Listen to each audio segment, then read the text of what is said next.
Lord, help us. Our hearts go out to you, as do the hearts of every American who hears your story.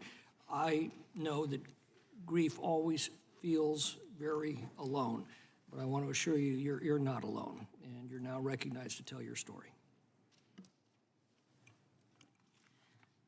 I thank you to the members of the committee for having me. My name is Tammy Nobles. I am the mother of Kayla Hamilton.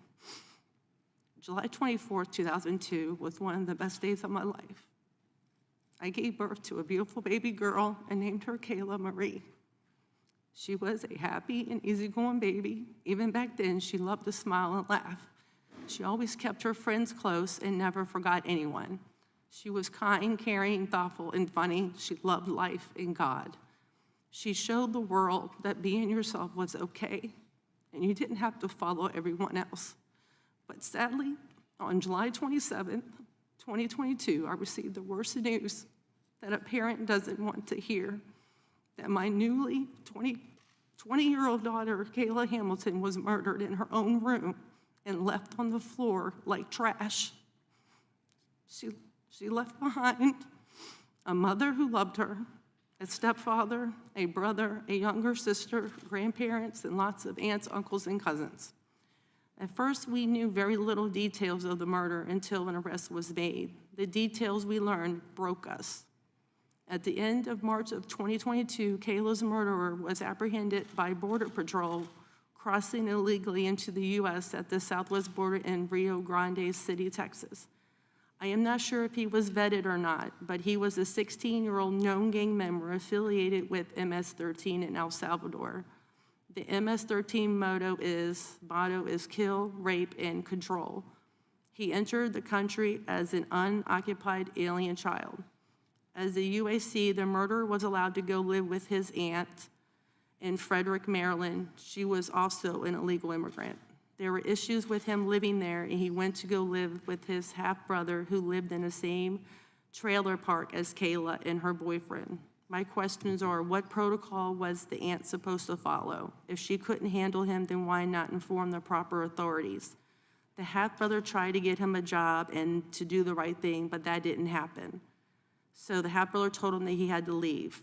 At the trailer park, an illegal immigrant owned numerous trailers and was subletting them out. That is how Kayla was able to get a place, because she didn't make much and had no credit yet.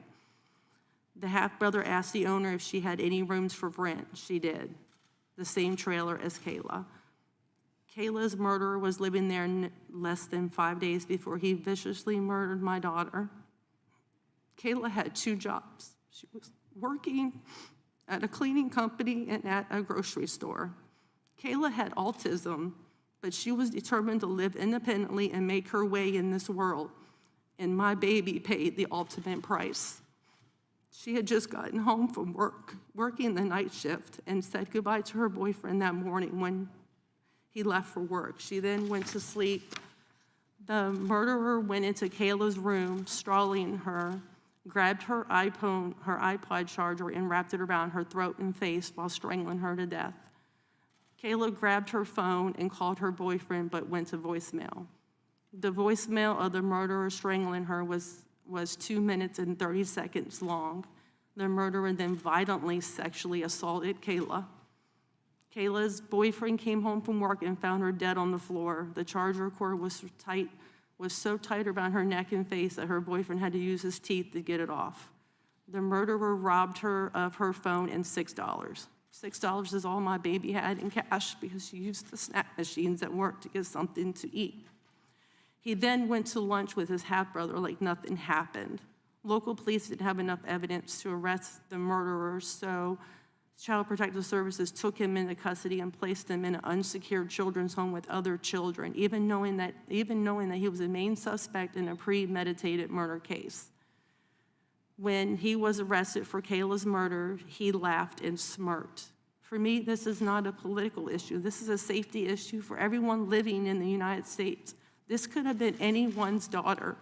Kayla wasn't doing anything wrong, and she didn't deserve to be murdered. I don't want any other parent to live the nightmare that I am living. I am her voice now, and I am going to fight with everything I have to get her story told and bring awareness of the issue at the border. I will make sure her memory lives on. Murder itself is already taboo, but then you mention MS-13 and nobody wants to touch it. Nothing will change if nobody talks about the problem. The United States government has to secure our border. We need to properly vet all border crossers.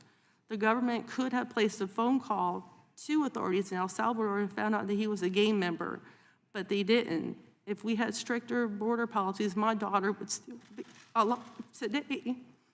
Nothing will bring my daughter back, nor the pain, nor fix the pain. I'm not having her here, but I want to prevent this from happening to someone else's child.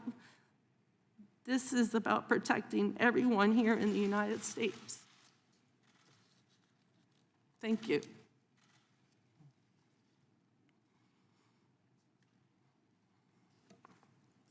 We'll now proceed with the 5-minute rule with questions.